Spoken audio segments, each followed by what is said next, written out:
come, Emmanuel, and ransom captive Israel, that mourns in lonely exile here, until the Son of God appear. Welcome to Advent Thoughts Day 17.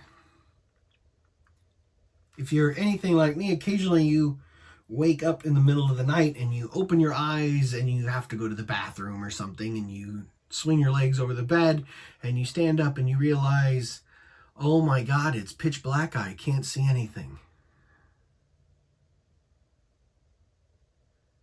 And you fumble around in the darkness and you make your way to the bathroom, and one of two things: either you risk it and just leave the light off, or you flip the light on and suddenly that blinding light hits you and you squint and you can't see, and your eyes are trying to dilate to make themselves work.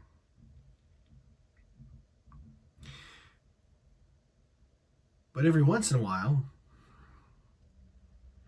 I'm not in a hurry. I wake up in the living room and everything has been turned off and it's dark. Dark, dark, dark. And slowly, not being in a hurry, my eyes have time to adjust.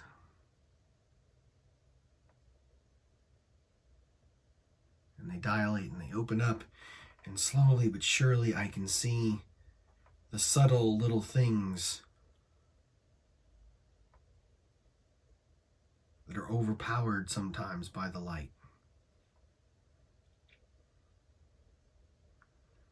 When I was in South Africa, we were in this little town in the mountains way up, and the generator went off that ran the power for the whole town, and it does that every night.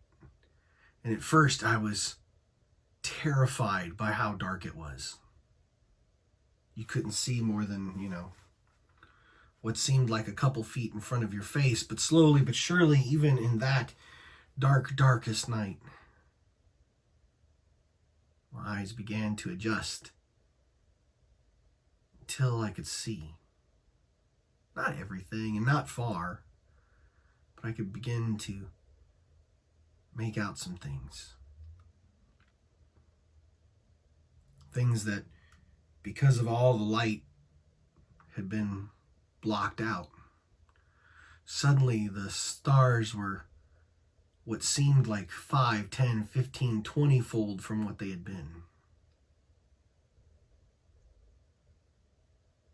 So often we're scared of the dark, afraid to go out into it, afraid of what we will see or what will happen,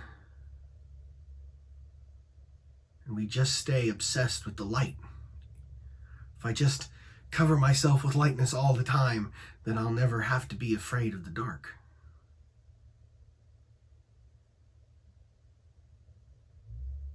Sometimes I think it's just because we're so afraid if we go into the dark, we won't ever be able to find our way out, and we'll just wander around there forever.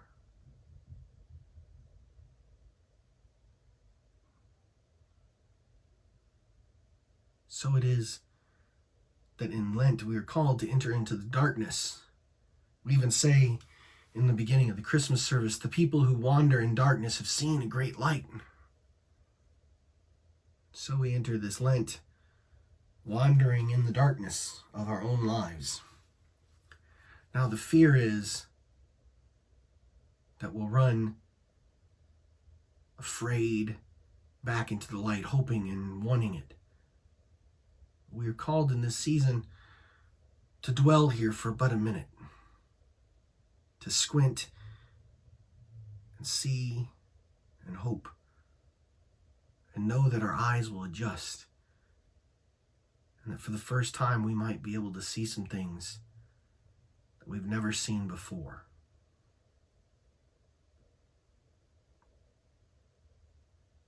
So walk into the darkness, but do not be afraid that the light will never find you again.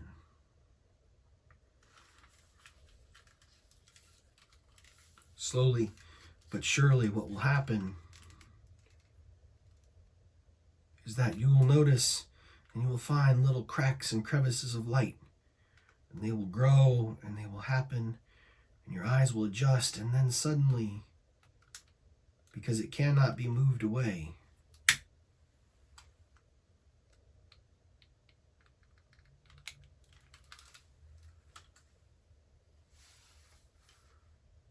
the light will appear once more. Light to enlighten the nations, the glory of your people Israel. And having walked in the dark, and having this blinding little itty bitty light pierce it,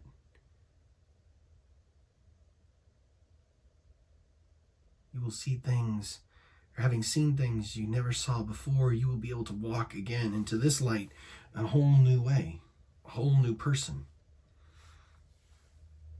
The strange thing is that what happens slowly but surely in that is that as you do that, that light will continue more and more to grow.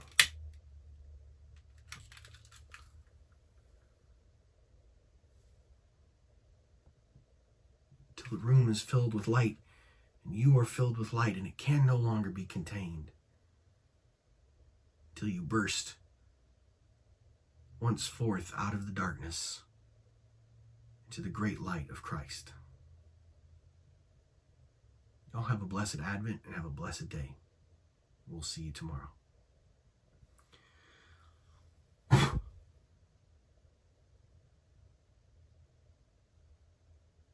Don't be afraid of the dark.